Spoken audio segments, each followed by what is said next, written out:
Convido os irmãos e irmãs a se colocarem de pé para fazermos a leitura da passagem bíblica que, com a graça de Deus, estaremos estudando hoje à noite. A passagem seguinte é que o presbítero Sérgio leu há pouco. Leremos do verso 13 até o verso 27, até o final do capítulo 25 do livro de Atos dos Apóstolos. Atos dos Apóstolos, capítulo 25, versos 13 a 27.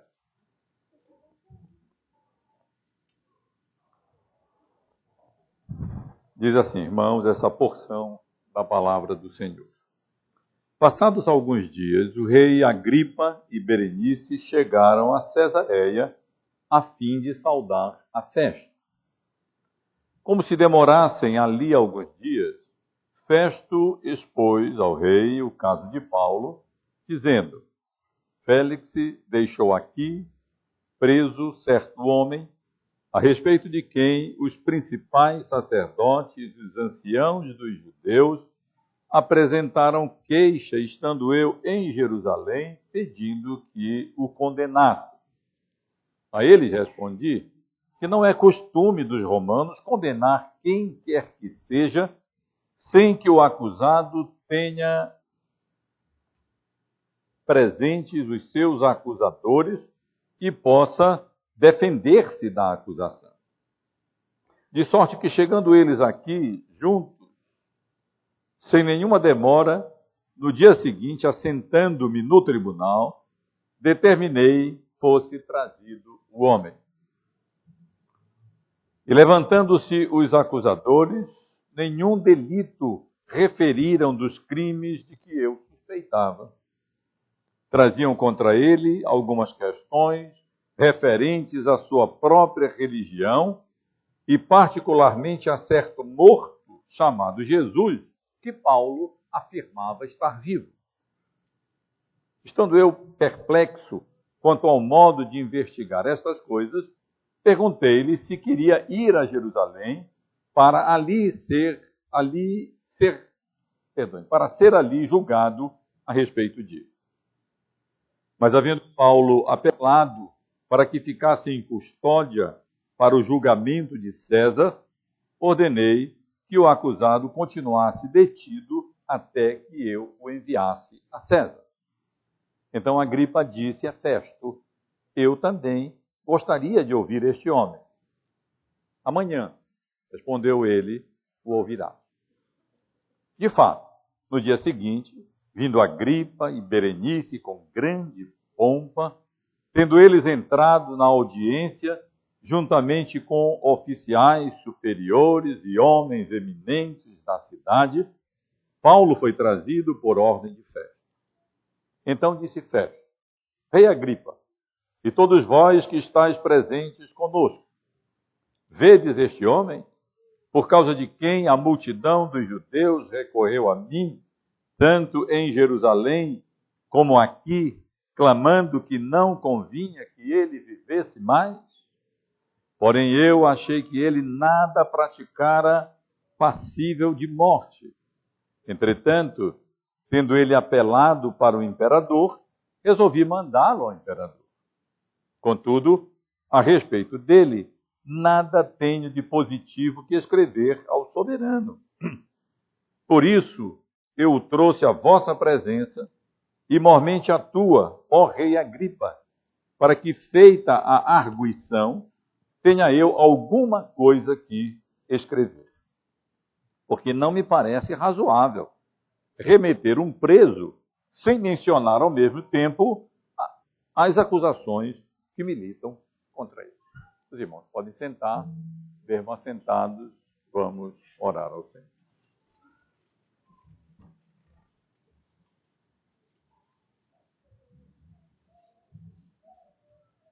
Senhor nosso Deus, Deus amado, todo-poderoso, louvamos o teu nome com gratidão, Senhor Deus, pelo privilégio de, uma vez mais, no dia do Senhor, nos congregarmos em teu nome, pela mediação do teu Filho e operação do teu Espírito Santo, para te prestar culto e suplicamos a tua graça para que possamos fazer isso com sinceridade, em verdade, para a edificação da nossa própria alma, da tua igreja, para a promoção do teu reino no mundo e para a honra e glória do teu santo, bendito e glorioso nome.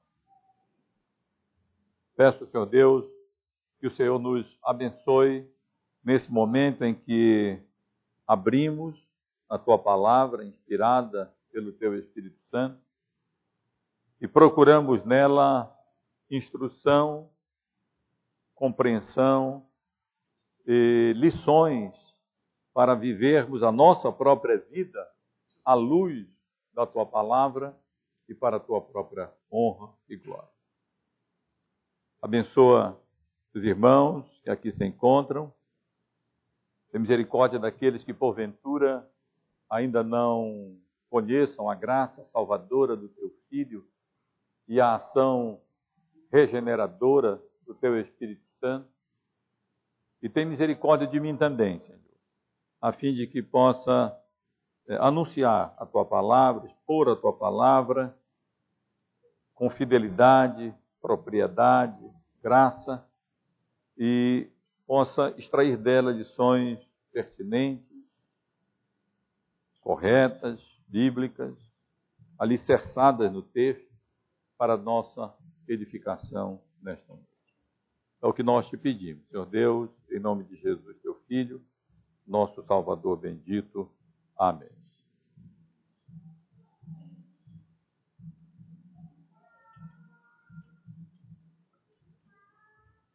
Meus irmãos, o cristianismo, a fé cristã, encontra-se sob ataque.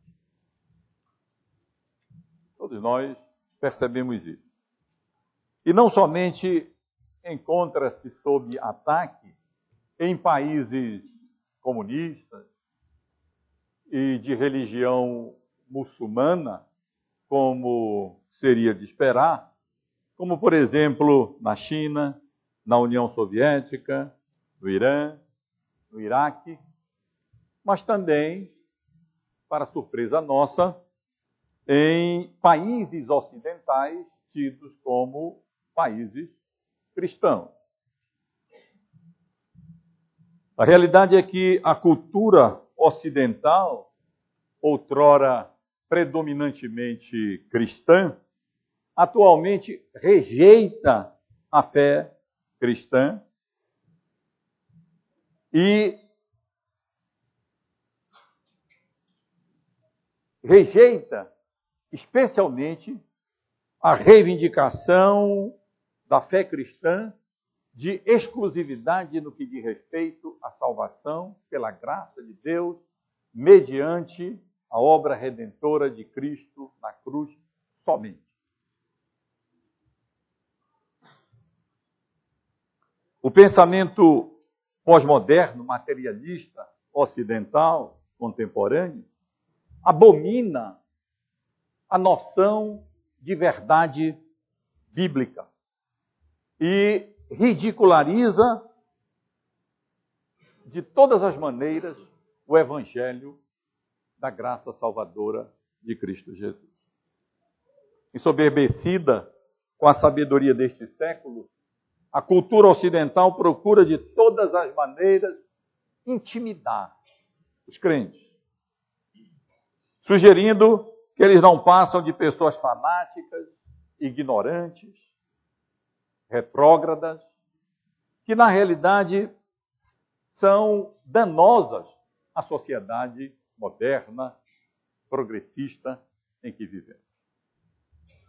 No lugar da fé cristã, tenta-se impor verdades, entre aspas, pervertidas, valores contrários às Escrituras, como, por exemplo, homossexualismo, direito ao aborto, uma ridícula ideologia de gênero e coisas semelhantes, obviamente, e absolutamente contrárias à palavra do Senhor.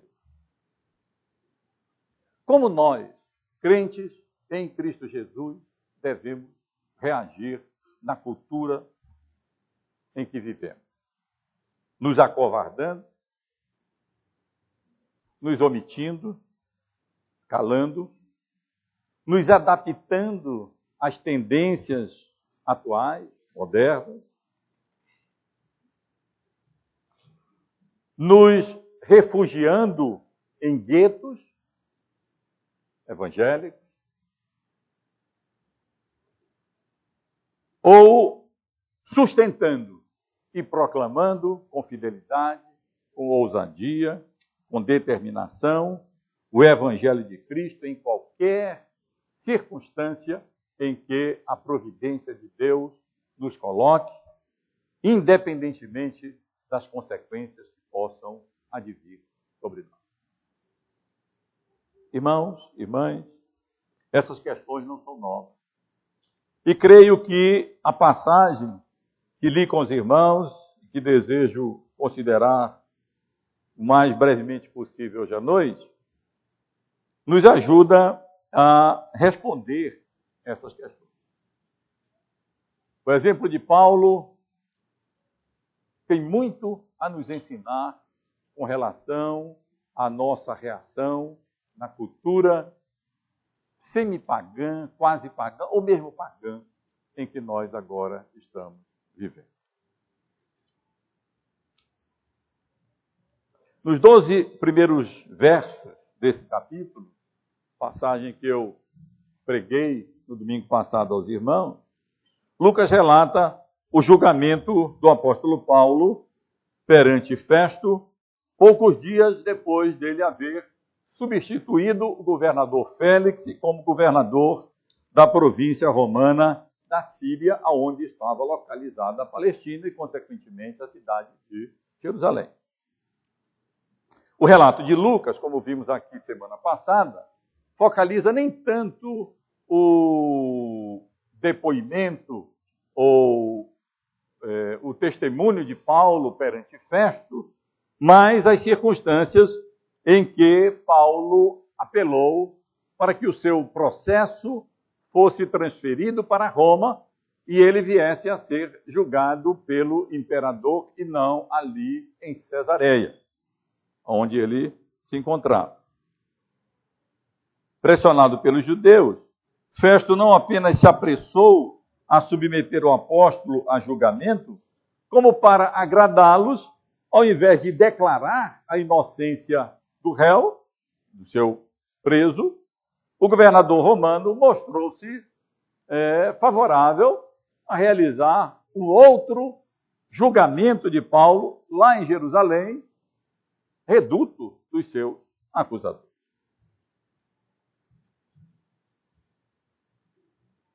O fato é que não seria conveniente para Festo condenar um cidadão romano como Paulo, considerando que ele era inocente. As acusações que eram levantadas sobre ele não tinham qualquer prova ou qualquer sustentação. Por outro lado, meus irmãos, também não seria conveniente para ele provocar a ira dos judeus. Afinal, o seu antecessor, o governador Félix, havia sido deposto do seu ofício, da sua função, exatamente devido à crescente oposição dos judeus contra a sua administração, contra o seu governo. Percebendo que dificilmente sairia vivo se fosse enviado para Jerusalém, o apóstolo Paulo, usando do seu direito como cidadão romano, como vimos aqui no domingo passado, apelou para ser julgado na corte imperial. Como eu disse aqui, a sua decisão, o seu apelo, não significava tanto uma preocupação com a sua segurança. Significava, sim, a concretização do seu desejo de anunciar o Evangelho de Cristo na capital do Império Romano, especialmente às autoridades romanas, como ele tanto anelava, tanto desejava, e como o próprio Senhor Jesus havia garantido que ele, assegurado que ele o faria. Ora, vendo que a apelação do apóstolo Paulo era uma solução conveniente para o seu dilema político, o governador Festo acatou o seu pedido e estava pronto para enviá-lo ao imperador, enviá-lo a Roma para ser ali julgado. Na passagem que nós consideraremos hoje, irmãos, versos 13 até o verso 27, Lucas narra o que poderíamos dizer os antecedentes ou as circunstâncias do último depoimento ou último dos 5 testemunhos de Paulo narrado nos últimos capítulos do livro de Atos. No caso aqui, perante o rei Agripa. Ele fará isso no capítulo 26, e nessa segunda parte do capítulo 25, versos 13 ao verso 27, nós encontramos exatamente as explicações de Lucas de como, das circunstâncias como o seu depoimento veio a acontecer. E essas circunstâncias, irmãos, incluem duas apresentações do caso de Paulo. Uma, narrada nos versos 13 ao verso 22, em privado ao rei Agripa, e outra apresentação do caso de Paulo em uma audiência pública, não apenas para o rei Agripa, mas para Berenice, sua irmã, e para as outras autoridades civis e militares de Cesareia. Dificilmente, irmãos, Lucas gastaria, ele que procura ser sempre conciso na sua narrativa, seletivo nos acontecimentos que ele registra no seu livro, ele gastaria tantos versos, do verso 13 ao verso 27, se esses antecedentes do discurso de Paulo, do testemunho de Paulo, não fossem importantes, não contivessem lições relevantes para nós.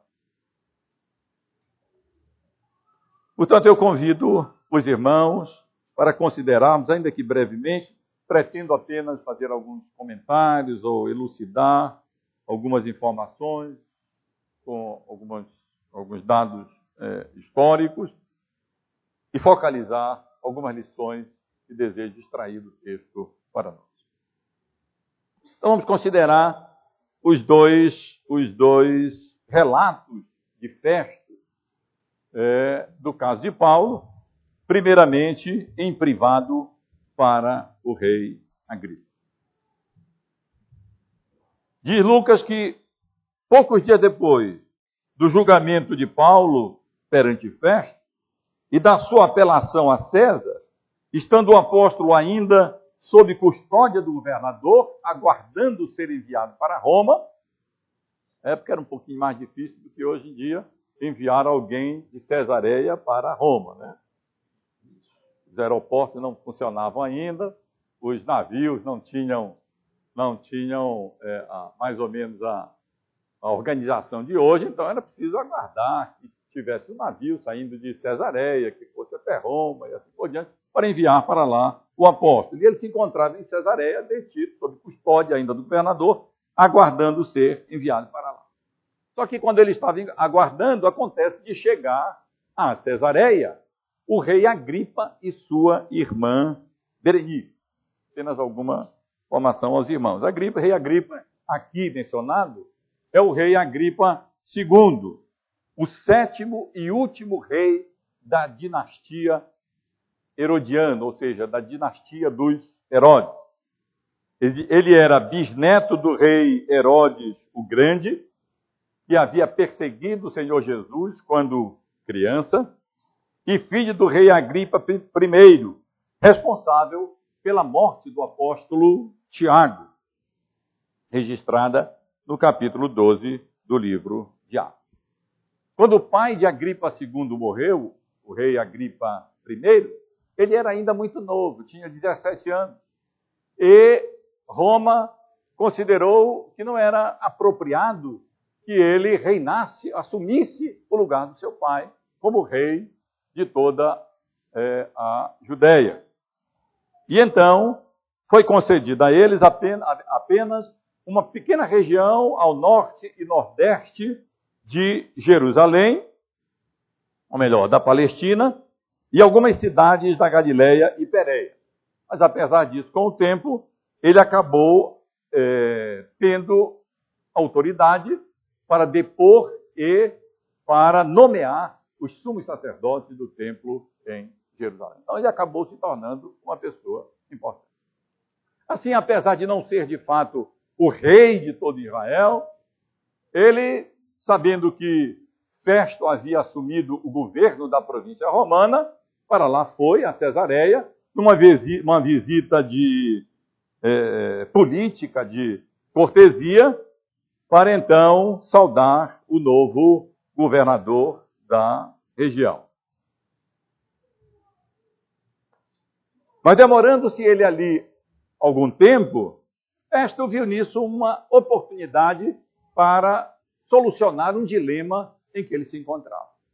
O problema é que Paulo havia apelado para César, ele não poderia enviar o seu prisioneiro para o imperador sem explicitar exatamente qual eram as acusações que pairavam contra ele à luz da justiça romana, e ele simplesmente não sabia o que escrever, porque as acusações que pairavam contra ele não eram exatamente aquelas que ele imaginava que seriam. Na realidade,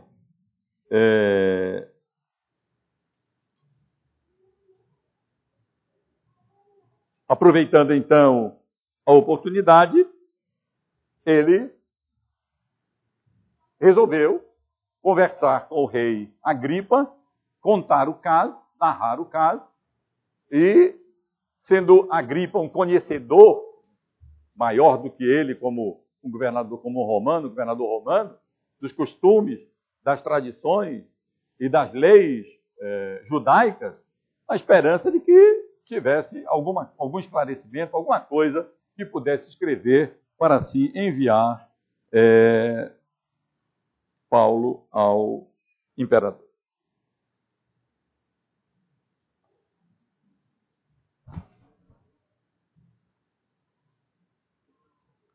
Ele menciona também que quando foi em Jerusalém, os líderes religiosos judeus levantaram várias acusações contra eles, contra o apóstolo Paulo, mas que pediram que ele fosse condenado, insistiram na realidade que ele condenasse o apóstolo Paulo, coisa que Félix, o governador anterior, não havia feito. Mas ele então respondeu que não poderia fazer, explicou que não poderia fazer isso, narrando o acontecimento, o caso, ao governador, ao rei Agripa, não poderia fazer isso, porque a lei romana simplesmente não permitia que um acusado fosse condenado, a não ser que os seus acusadores se fizessem presentes e ele tivesse, então, oportunidade de se defender. O conhecido comentarista Matthew Henry faz uma aplicação comentando a passagem, ele faz uma aplicação disso, dizendo assim: essa regra deveria governar nossas censuras privadas e conversas ordinárias. Não devemos atribuir defeitos às pessoas, nem condenar suas palavras e ações enquanto não ouvimos o que for dito em sua. Temos que aprender até com os ímpios. Temos que aprender até com governadores romanos. Não podemos, e com que frequência muitas vezes fazemos, atribuindo faltas a outras pessoas, sem darmos a essas pessoas oportunidade para que elas se expliquem, para que elas se defendam, para que elas forneçam razões das suas ações e das suas palavras. Mas muitas vezes, infelizmente, acabamos fazendo assim. Mas, meus irmãos, para a surpresa do governador, ele diz que não foram as acusações levantadas contra o apóstolo Paulo, não foram exatamente aquelas que ele esperava. Ele esperava que tivessem acusações de sedição política, de algum crime que fosse de fato passível de morte, mas na realidade, na sua compreensão, foram levantadas contra Paulo, diz ele, apenas algumas acusações de natureza teológica, relacionadas à religião dos judeus. Coisa que ele mesmo, como romano, pouco, na realidade, conhecia. E, segundo ele, tratavam-se de acusações relacionadas, principalmente nas suas próprias palavras, a certo morto chamado Jesus, que Paulo afirmava estar vivo. Por essa razão, alegando não possuir elementos para julgá-lo, disse ele, mas na realidade, numa tentativa de agradar os judeus, ele propôs ao prisioneiro que ele fosse julgado em Jerusalém. Devido, porém, à recusa de Paulo de ser enviado para ser novamente julgado em Jerusalém e do seu apelo para ser julgado em Cesareia, é que ele se encontrava ali detido, esperando, aguardando, como eu mencionei há pouco, ser enviado para Roma para ali ser julgado. Mas a realidade, irmãos, é que Festo se encontrava em Apulia. Ele não tinha o que escrever, não tinha o que acusar, na realidade, Paulo, e estava exatamente organizando essa reunião, organizaria depois, com o propósito de buscar ter alguma coisa que escrever. Então, narrando o caso pessoalmente a Agripa, o rei Agripa disse que gostaria de ouvir o homem. Gostaria de ouvir o que é que o seu prisioneiro, o que é que Paulo, o prisioneiro, já aparentemente relativamente conhecido, tinha a dizer em seu benefício.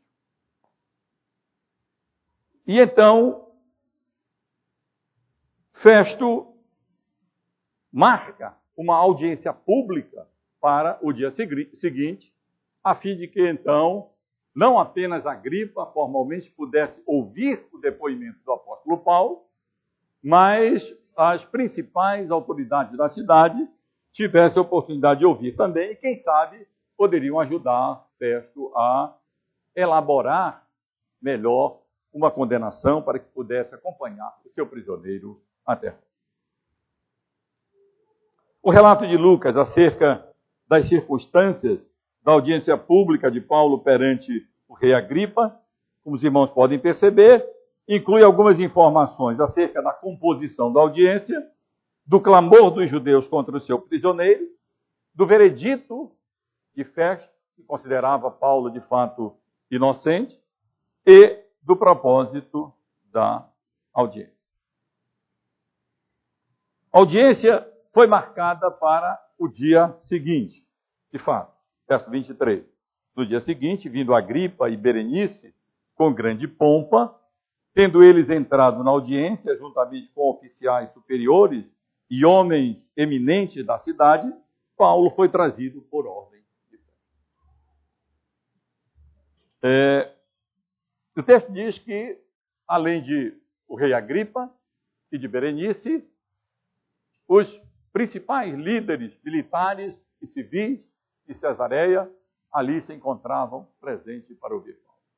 Lucas faz questão de registrar que a entrada de Agripa e de Berenice na audiência foi muito pomposa. Provavelmente ele se refere aqui à vestimenta, ao vestuário luxuoso, não é, real de Agripa e da sua irmã Berenice, bem como das pessoas, das autoridades militares e civis presentes ali na audiência, provavelmente se referindo também ao cortejo, eles devem ter entrado ali com toda a pompa, com toda a cerimônia.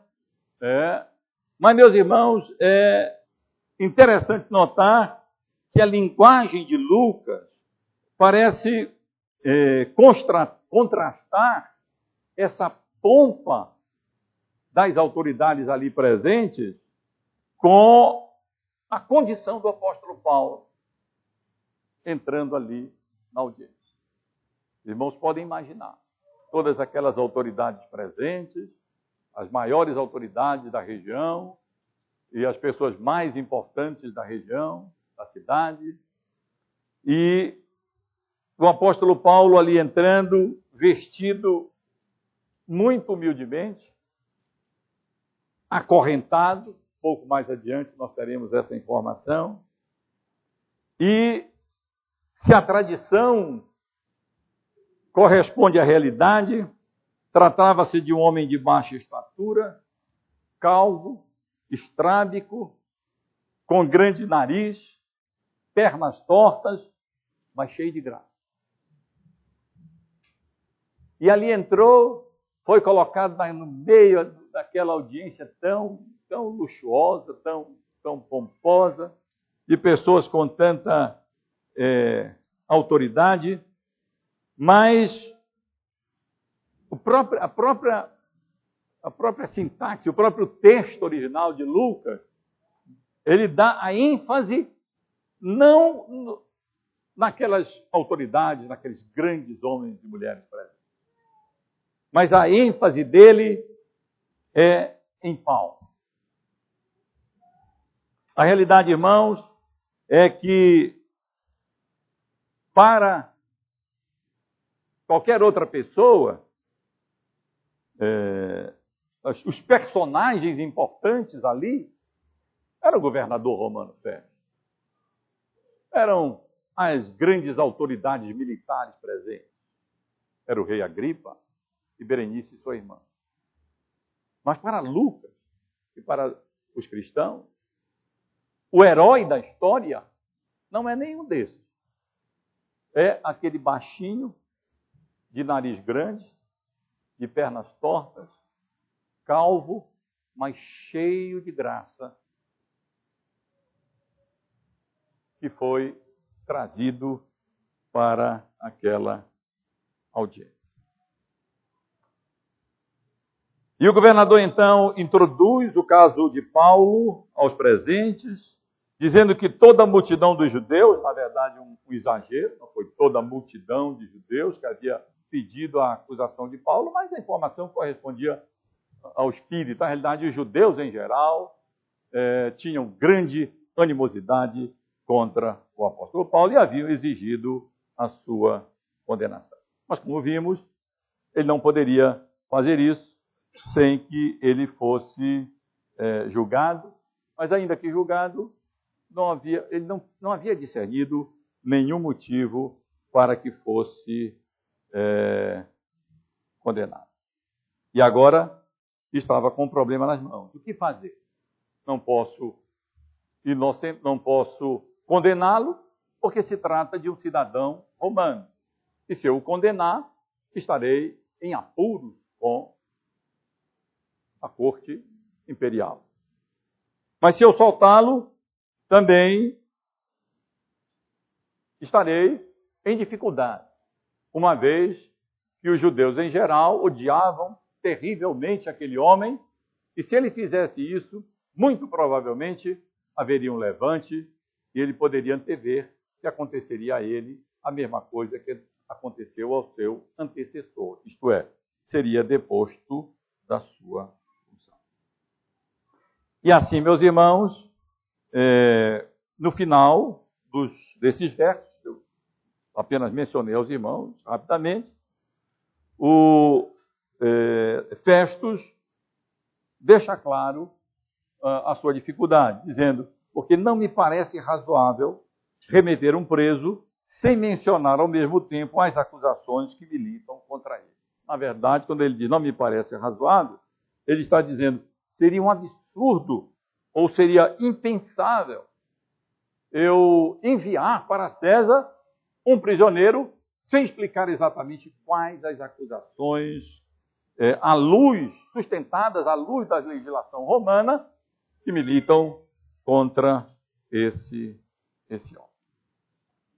Irmão, como os irmãos podem ver, tratam-se apenas de informações de transição, de preparação, para que então os leitores de Lucas pudessem apreciar melhor posteriormente o discurso de Paulo, o pronunciamento de Paulo, o testemunho de Paulo, no capítulo 26, que seria o mais longo, o mais pormenorizado e o mais importante testemunho do apóstolo Paulo aqui no final do livro de Atos. Vou ficar devendo aos irmãos o testemunho de Paulo. Quem sabe na próxima vez que eu vier, eu terei a oportunidade de pregar aos irmãos no capítulo 26. Mas apesar de um texto apenas transitório, irmãos e irmãs, eu creio que podemos extrair daqui algumas lições importantes para nós. E é nisso que eu desejo me concentrar um pouco mais.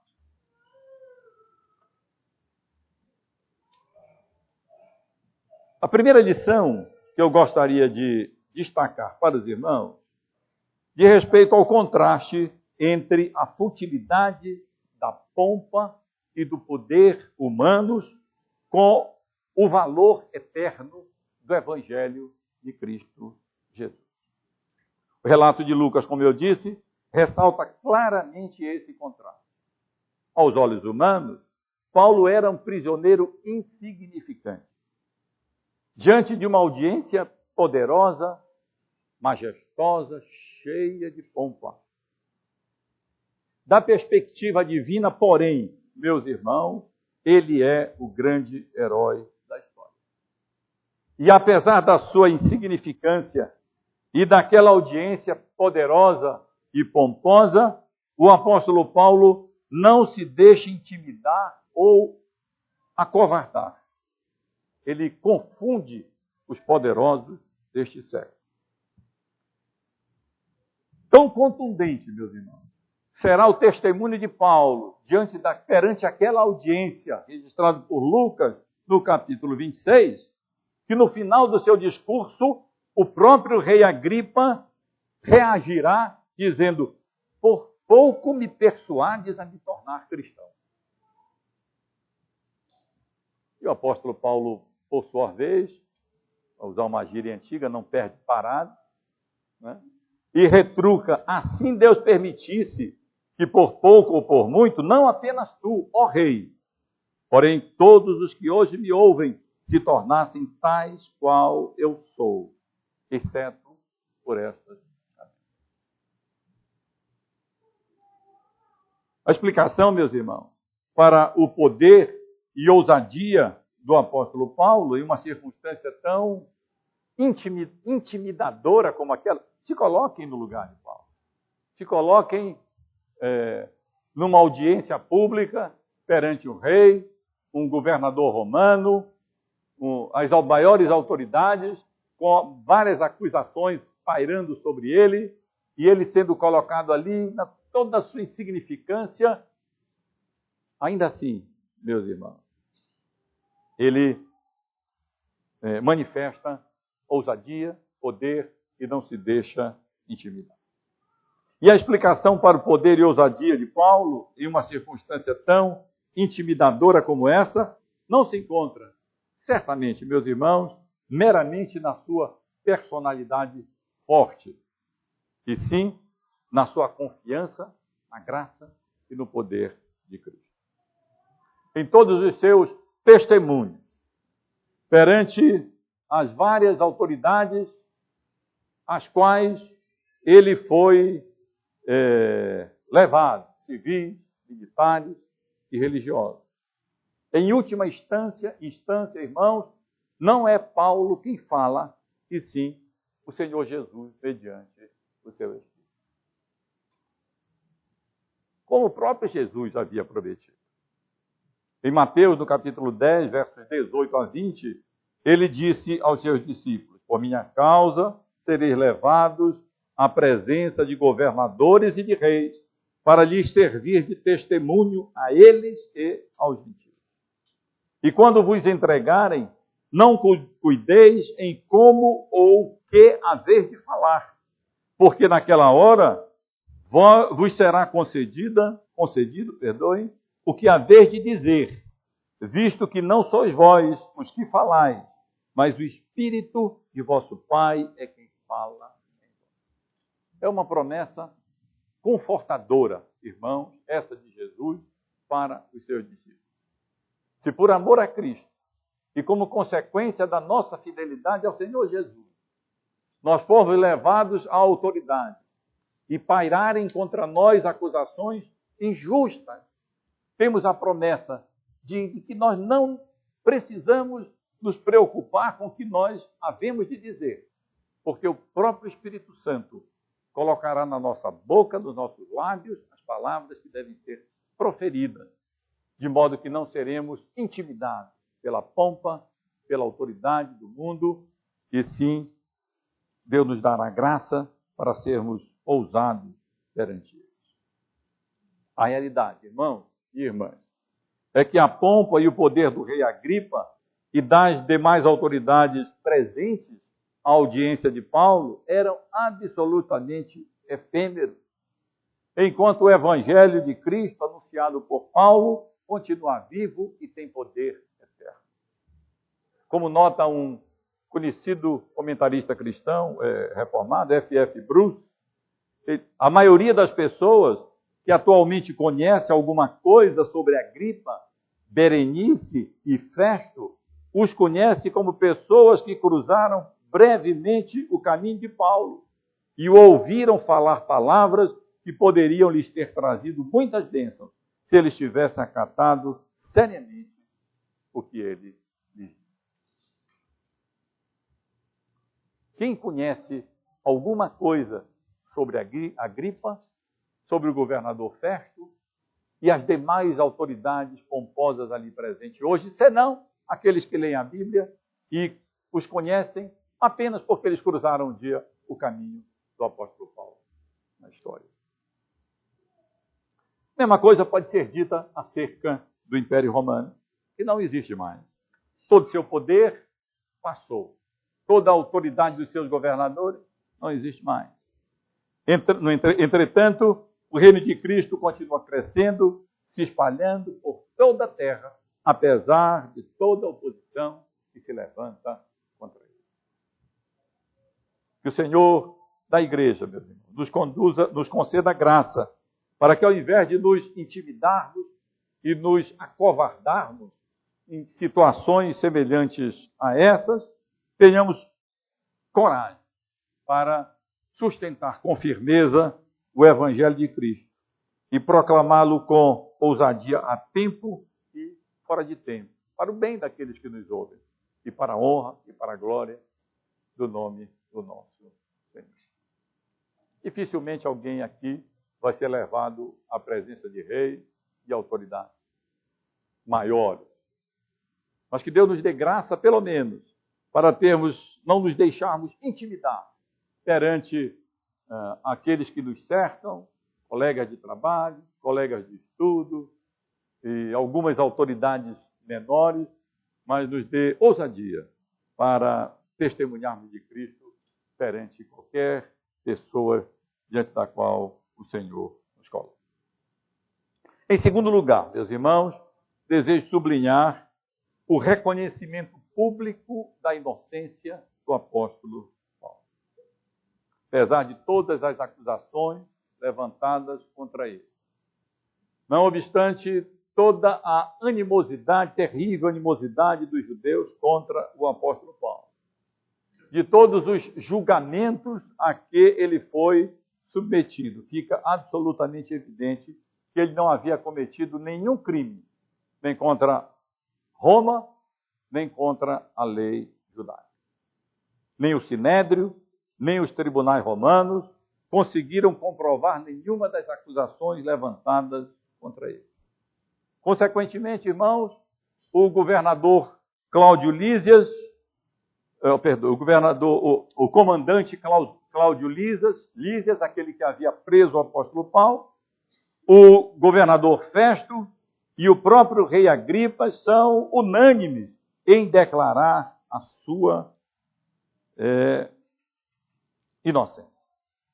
No final do capítulo seguinte, do capítulo 26, nós lemos assim, versos 30 a 32. A essa altura, levantou-se o rei e também o governador e Berenice, bem como os que estavam assentados com ele. E, havendo-se retirado, falavam uns aos outros, dizendo: este homem nada tem feito passível de morte ou prisão. Então Agripa se dirigiu a Festo e disse: este homem bem poderia ser solto, se não tivesse apelado para ser.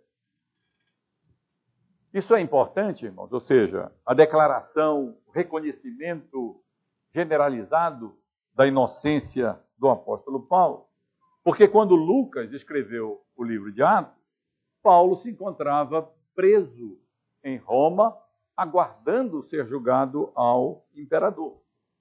E um dos propósitos do seu livro era exatamente contribuir para a defesa do apóstolo Paulo, a fim de que ele não viesse a ser condenado, e sim considerado inocente pelo imperador, e mais do que isso, a fim de que o cristianismo fosse considerado uma religião lícita, não uma negação, mas o verdadeiro cumprimento do judaísmo.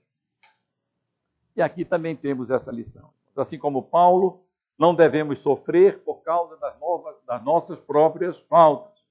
Contudo, escreve Pedro, se viermos a sofrer em virtude do nosso testemunho cristão, não nos envergonhemos disso. Antes, glorifiquemos a Deus com esse nome. Não sofra nenhum de nós como ladrão, como malfeitor, como alguém que merece ser, de fato, condenado. Mas como alguém que, inocente, por amor a Cristo, por amor ao seu evangelho, se vier a sofrer, não se envergonhe disso. Muito pelo contrário, meus irmãos. Nos gloriemos disso, sabendo que é pelo nome de Cristo que nós estamos sofrendo e que é uma virtude e uma glória sofrermos pelo seu nome. Finalmente, meus irmãos, mas não menos importante, eu desejo ressaltar aqui as palavras de Festo no resumo que ele faz das acusações dos judeus contra Paulo.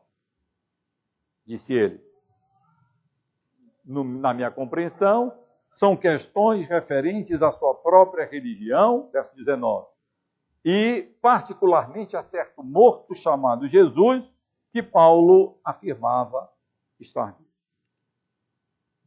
Festo não era versado na religião judaica nem nas tradições de Israel.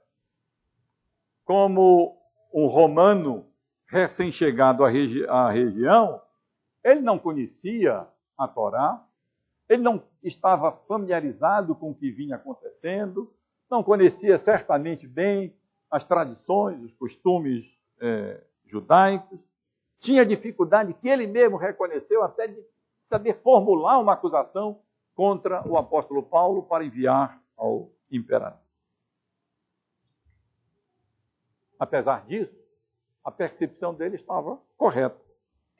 As acusações levantadas contra Paulo diziam realmente e principalmente a sua insistência em sustentar que Jesus, que havia sido condenado à morte, havia ressuscitado dentre os mortos.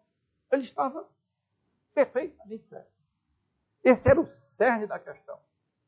Na verdade, aquilo que principalmente provocava aquela reação obstinada, irada dos judeus contra Paulo, era o fato dele asseverar, afirmar, anunciar, proclamar, pregar que Jesus, a quem eles haviam sentenciado à morte e sepultado, havia se levantado dentre os mortos, havia sido assunto aos céus. E isso era uma comprovação, uma evidência da sua divindade e de que ele era, de fato, o Messias prometido e anunciado aos judeus. Esse era, de fato, meus irmãos, o cerne da pregação de Paulo. É impossível estudar o livro de Atos sem perceber que o cerne da mensagem da pregação de Paulo era a morte expiatória de Cristo e a sua ressurreição triunfante dentre os mortos pelo poder de Deus, autenticando assim a sua messianidade e a sua divindade. Ele era quem ele dizia ser. E Deus testemunhou isso, ressuscitando dentre os mortos. Para isso, Paulo havia sido comissionado, ou seja, para anunciar o evangelho da salvação mediante a morte e a ressurreição de Jesus. E era principalmente isso, eu repito, que causava a reação negativa, obstinada dos judeus contra o apóstolo Paulo. Irmãos e irmãs, esse deve ser igualmente o cerne da nossa fé e do nosso testemunho. Nós não fomos chamados para ser militantes políticos, político-partidários. Nós não fomos chamados para ser filósofos, educadores, moralistas, tradicionalistas, revolucionários ou qualquer outra coisa. Como crentes em Cristo, nós fomos chamados para testemunhar de Cristo ao mundo. Nós fomos chamados para proclamar em privado e publicamente que Jesus é o Filho de Deus, a terceira pessoa da Trindade, que nasceu da Virgem Maria por concepção sobrenatural do Espírito Santo, para que em nosso lugar morresse na cruz do Calvário, derramasse o seu sangue, perdoasse os nossos pecados e nos tornasse novas criaturas em Cristo Jesus. Fomos chamados e vocacionados, e essa é a nossa missão: declarar que ele veio ao mundo para salvar os eleitos do Pai, mediante a sua morte na cruz e a sua ressurreição triunfante dentre os mortos, pelo poder e pela graça de Deus, soberano, invencível. E nada, meus irmãos, nada deve nos distrair ou fazer perder o foco da nossa missão.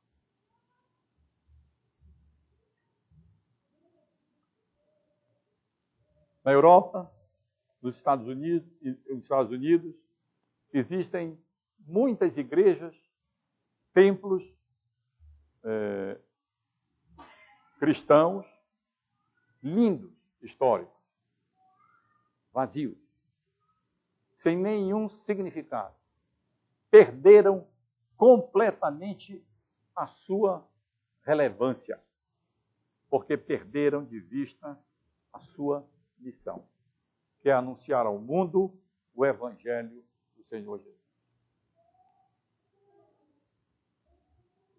Seduzidos pela política, pela filosofia, pelo entretenimento, por tantas outras coisas, desviaram o seu foco e deixou de ser o anúncio, a proclamação da palavra de Deus, centrada especialmente na obra salvadora, redentora do Senhor Jesus. E com o tempo, perderam seu significado e a razão da sua existência. Que Deus nos livre disso. Não foi de uma hora para outra. Não foi no estalar dos dedos. Foi lentamente, imperceptivelmente, até que chegou o ponto que haviam perdido completamente a sua relevância. Deus nos dê a graça para não nos deixarmos intimidar pelos poderosos deste mundo, deste século. Deus nos dê graça, meus irmãos e irmãs, para perseverarmos fiéis a Ele e anunciarmos a Jesus, o Evangelho de Cristo, como única esperança para a salvação do mundo em que nós estamos vivendo. Que Deus nos abençoe. Amém. Vamos nos colocar em pé. Eu vou pedir ao presbítero Zoênio que escolha um um hino, ou um corinho, nós vamos cantar. E enquanto nós cantamos, eu convido o pastor Armando, os presbíteros, para virem até a frente, para ministrarmos a ceia do Senhor.